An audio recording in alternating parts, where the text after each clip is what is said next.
Hello guys, what are the odds of doing an interview in the backseat of a cab? Well, if you are in South by Southwest in Austin, Texas, they might be big. Let's recall a story of mine of doing an interview in the backseat of a cab back in 2008 in South by Southwest in Austin, Texas. When we were arriving Austin Convention Center, we were riding from the hotel to Austin Convention Center. We passed by Four Seasons, a local hotel, to pick some friends of ours, and there we was, the frontman of the Cribs, Ryan Jarman. Back in 2008, the Cribs were releasing Men's Needs, Women's Needs, whatever. And we thought that it was the perfect opportunity to do an interview with him. So we asked him to do an interview. We gave him a lift, and in the back seat of a cab, a rather big one cab, we done the interview with Ryan Jarman. We asked some few questions, but in some sort of way, or some sort of nonsense that was playing around, the cab driver was really annoyed with another driver in front of him, and they were picking each other out, and so they were chasing each other on the streets of Austin, Texas. And Ryan Jarman was really scared about that shit. Me and my friend Pedro Moreira were really cool about that because we are for Portugal and we are used to it.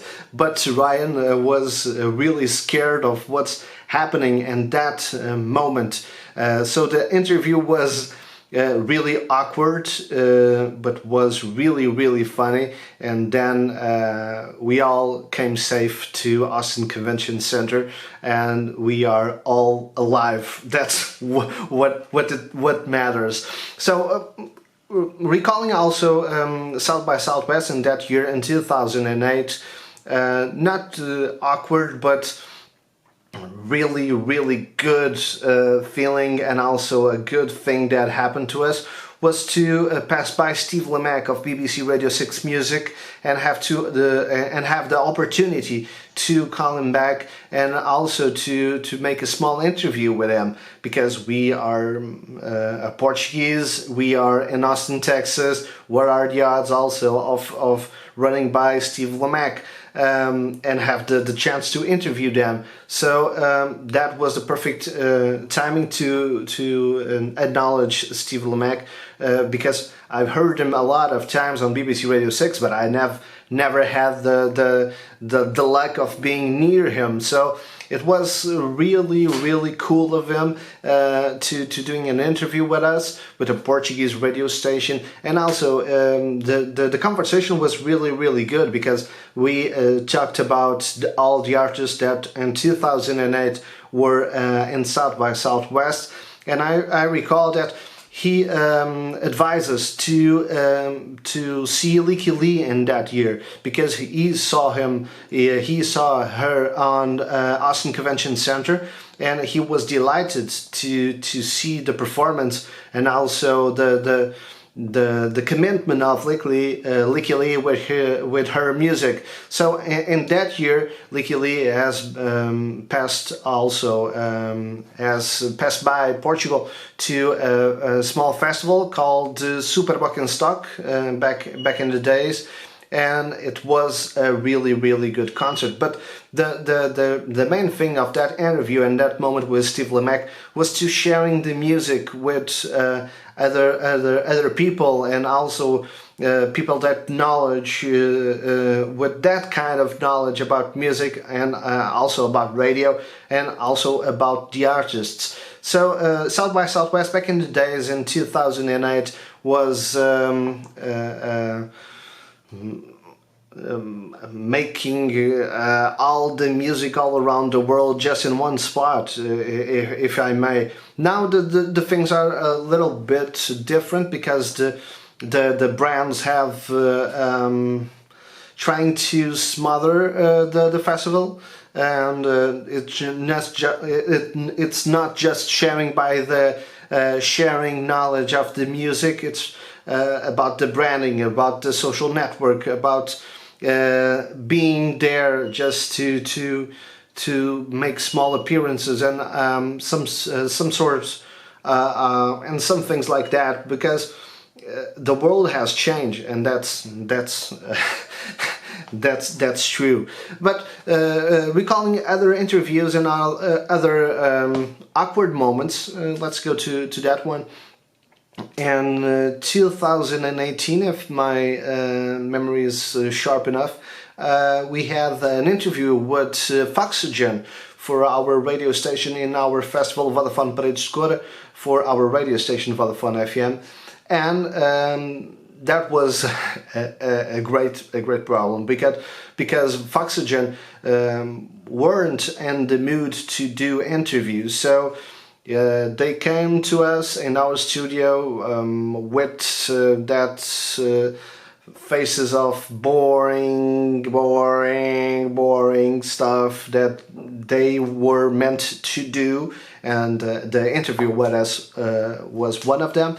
So we tried to make questions about the latest album, and also the work with Lemon Twigs, the performance that they were presenting in that stage on that festival, and their answers was all yeah, no, maybe so, maybe no. So it was 5 minutes of an interview, but it feels like 5 days.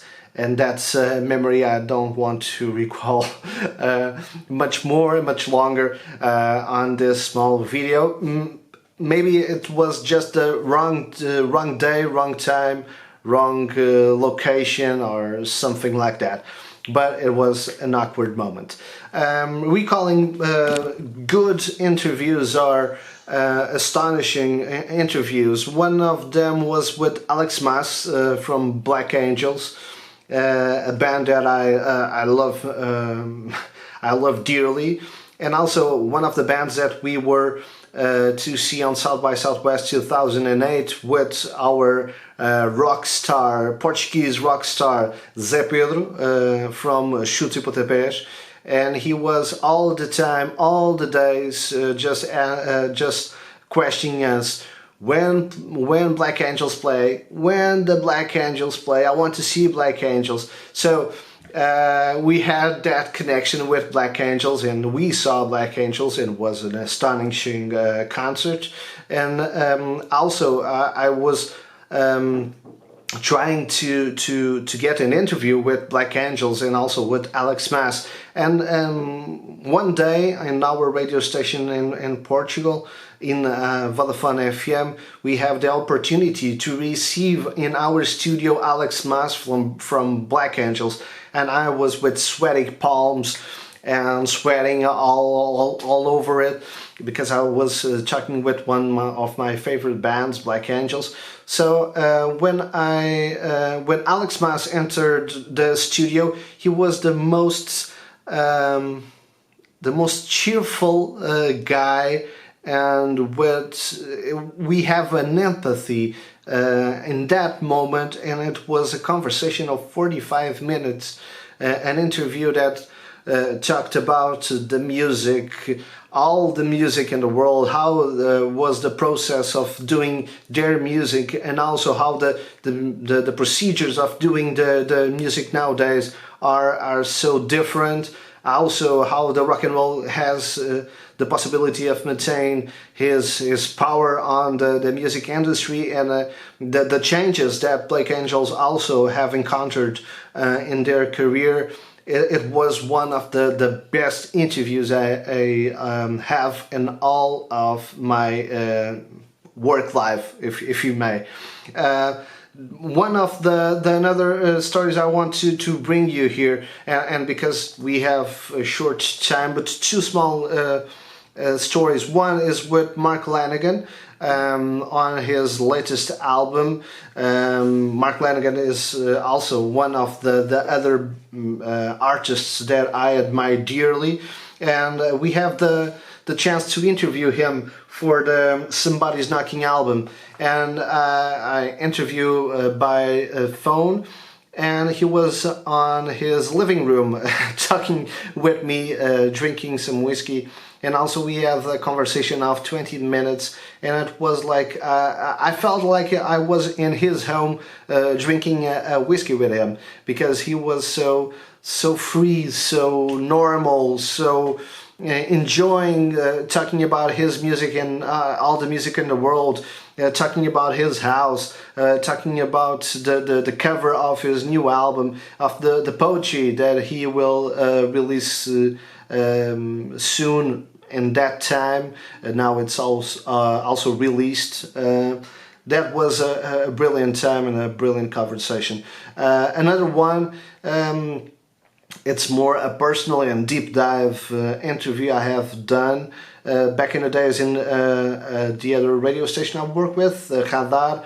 I have the chance to interview Sean Keeney, the drummer of Alice in Chains.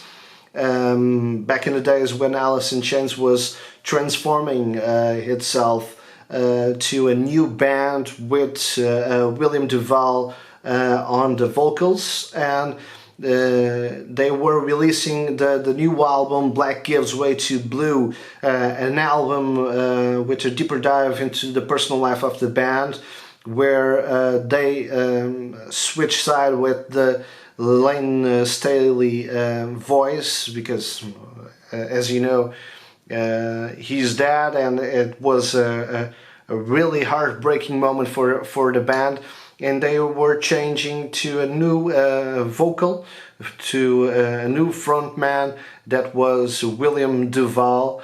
Jerry Cantrell also tried to fill up the void of Lane Staley, but they think that was the best chances to give a new way to Alice in Chains. So William Duval was going to record the vocals with him to that album. So we talked about me and Sean Keeney, the drummer of Alice in Chains, of that transformation of the band. And when we were talking about Lane Staley, the importance of them for the band, how all went down with the band when he was dead, and also to give this switch of turns to Alice in Chains and a new vocal. We were remembering some stories of the guys of the band, and he started to cry.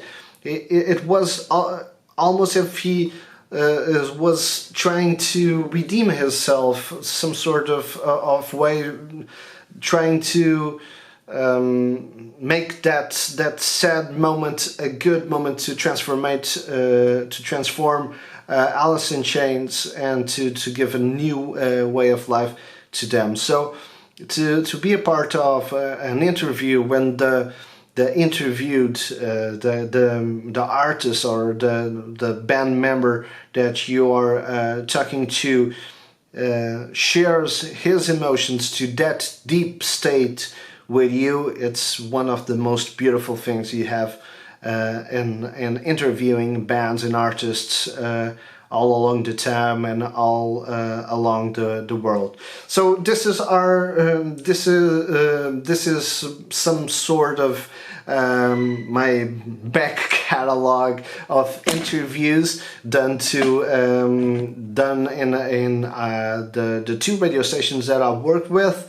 And this is just a small story of them, and how the interviews and the bands and the artists also have a heart and also have a soul, and those moments are to be eternal to us, but also with the radio station and the back catalog of the radio station and some sort of that.